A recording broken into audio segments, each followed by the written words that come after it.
Welcome to this special series celebrating 40 years of the United Nations in China. In 1979, 40 years ago, the United Nations Population Fund, or UNFPA, the UN's Population and Reproductive Health Agency, started its work in China. Since then, the organization has offered resources to assist China in conducting population censuses and demographic analyses that inform policy planning. But the UNFPA has also consistently championed sexual and reproductive health and reproductive rights, a crucial area for China. What has been the impact of the UNFPA's efforts in China's sexual and reproductive health? If the productivity of a population rather than its size largely determines a country's economic development, how will China's aging population change influence its economic development? And looking ahead, in what areas will UNFPA focus its efforts?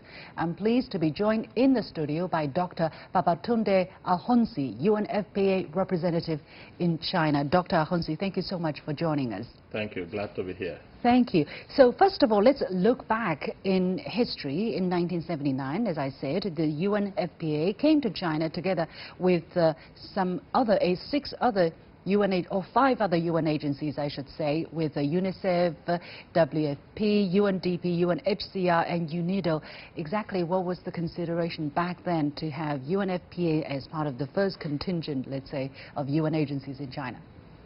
The United Nations Population Fund came in just after the institution of the opening up and reform process. This was a few years after the Cultural Revolution, a time at which the leaders of China and the people of China had decided to move in a different direction to accelerate economic development and social transformation for the well-being of the people of China.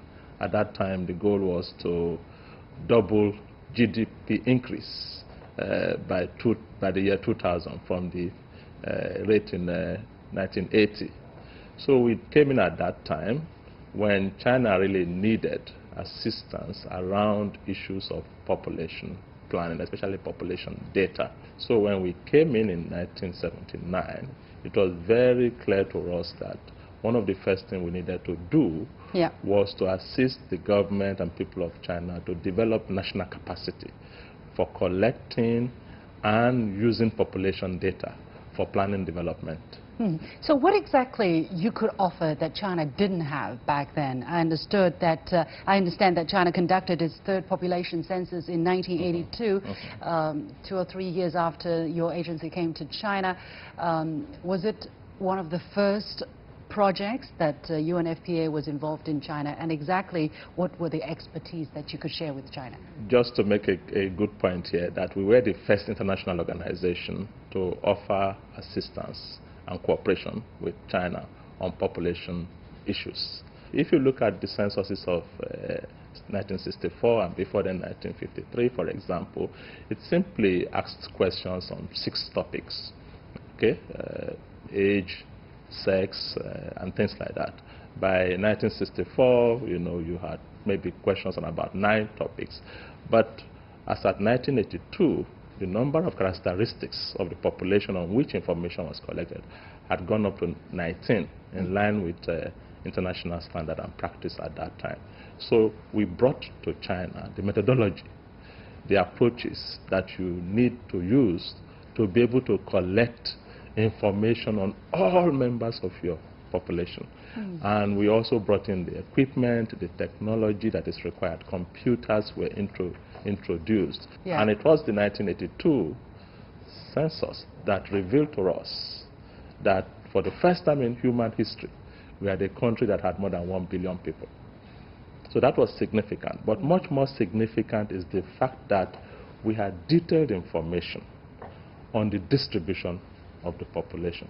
Of course, it's very important to know the face of the country, or the faces of the country, and that information was used to draft some of the most important policies. But people would say, look, China came in or officialized, let's say, this one-child policy around the period of time when we had the first consensus, and probably the finding of the first consensus with the help of UNFPA made China determined to go down this one-child policy, which effectively, you know, lifted the living standard per capita for the Chinese people, but also lead to the aging problem that we're seeing at this moment. How do you look at the impact of the results of the first census?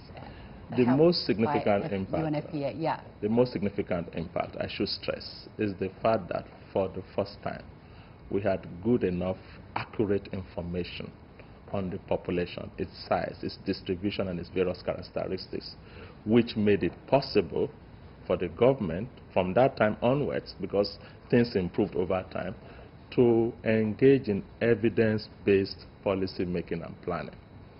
It is, if you fast forward, the basis, that's what laid the foundation for what everybody now talks about, China's highly successful targeted poverty eradication program. The second one, of course, was that we had data to begin to look at trends, project what will happen in future. And let me give you an example. It was in 1982, as a result of the census, that we discovered that, hey, let's wait here.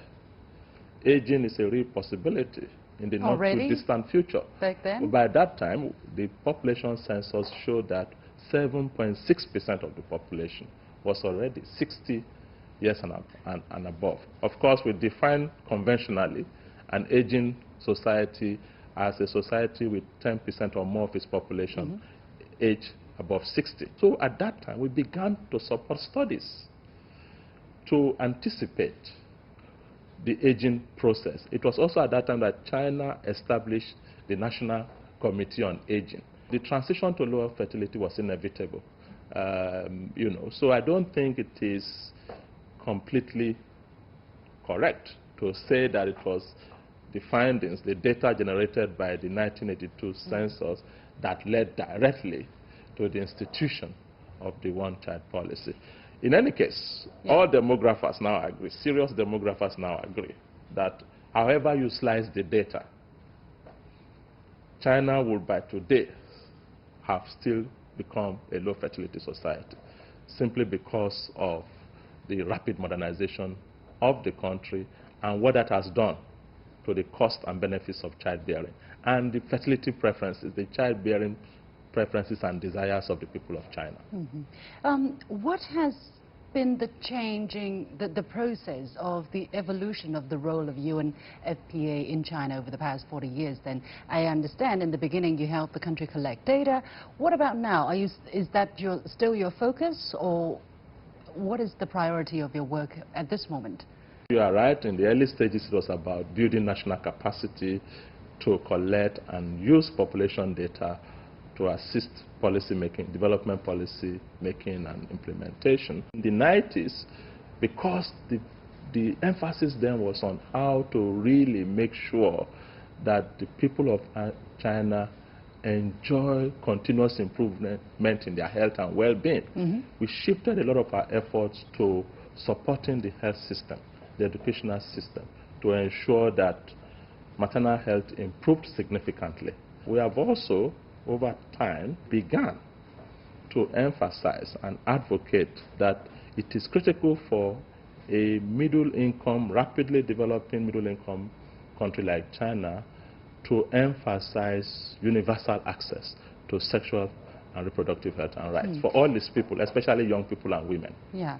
Well, looking at your work here in China, China has changed tremendously over the past 40 years, and it continues to change. And some of the development has been so fast that it is very difficult even for the Chinese to comprehend and to adapt to, let alone for our counterparts around the world. In explaining your work to people around the world, for instance, what do you think is the biggest myth or biggest misunderstanding that you find people do not seem to understand about work related to population in China, in your field, in your capacity as a UN agency in China? The way I put it simply is that the work that we do at the UNFPA is to ensure that every pregnancy is wanted. No woman should get pregnant when she doesn't want to get pregnant. It's a fundamental right. And if she chooses to be pregnant and to bring to term that pregnancy, she should deliver safely. No woman should die giving life. I mean, pregnancy is not a disease. So that's what we're about. Choice, rights, and realization of the full potential of every human being, especially young people. Is it particularly challenging to fulfill these goals that you highlighted in China, or do you think there are certain specific circumstances that maybe makes your work particularly meaningful and challenging in China? I mean, China has made a lot of progress, and there is no country in the world that is at a place where we can say this country can beat itself on the chest and say every pregnancy in our country is wanted. Every childbirth in our country is safe. And every young person in our country has his or her potential fulfilled.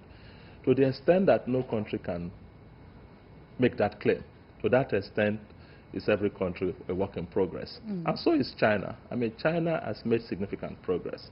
As you know, contraceptive prevalence now in China is above 80%. So we can say most women in China only get pregnant when they want to get pregnant.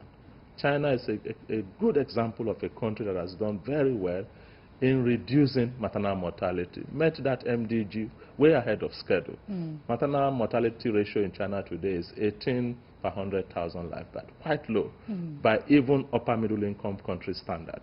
But the fact is there are still a few thousands of women dying in China as a result of pregnancy-related deaths.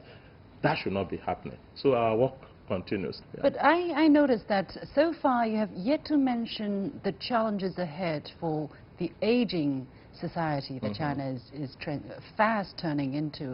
Is that not a major concern for you? Oh yes, as I said earlier, you know, the first national research that was done on aging in this country was commissioned by UNFPA. But it didn't feature in one of the top priorities that you mentioned just now. It has been, and I said we continue to work. For example, the 11th, the 12th, and even the current 13th five-year plan on aging.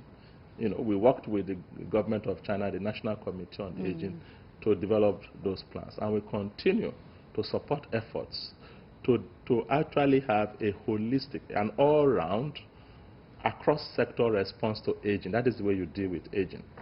Is aging a challenge? Yes. Will I worry and panic because of aging? No. No. Why am I saying that? It is true that China now has the largest population of the elderly in the world, 250 million people. But there are two sides to every coin, isn't it? It also represents, aging can also be an opportunity and an asset for development. You have a large population of the elderly, much healthier than the elderly in the past, much more skilled than the elderly in the past. Wiser, much wiser. With a lot of savings. There's a huge silver economy that we can grow to meet their leisure, educational, financial, and other needs, their health needs. Secondly, you need to celebrate aging as an accomplishment, an achievement of development. The fact that we are living longer and healthier is the result of progress. So what you need to do is, how do you capitalize on it? And how do you ensure that aging, as you respond to it, you do not leave behind those that are most impacted by its adverse consequences? For example, women who live much longer than men, that are left behind in the rural areas, because all the young people are moving to the cities. How do you deal with the needs of the chronically old, the oldest old? How do you ensure that those who are not covered by pension and social protection are covered by that? China has shown, with what it has done with poverty eradication, moving from one of the poorest countries a few decades ago to the second largest economy in the world, that it has the capacity to address development challenges if it focuses attention on it. And our role has been to ensure that government of China sees this as a potential challenge and responds proactively. And that's what we have done, because we've managed to put aging on the agenda since the 1980s. Thank you so much, Dr. Babatunde Ahonsi, UNFPA representative here in China. Thank you. A pleasure.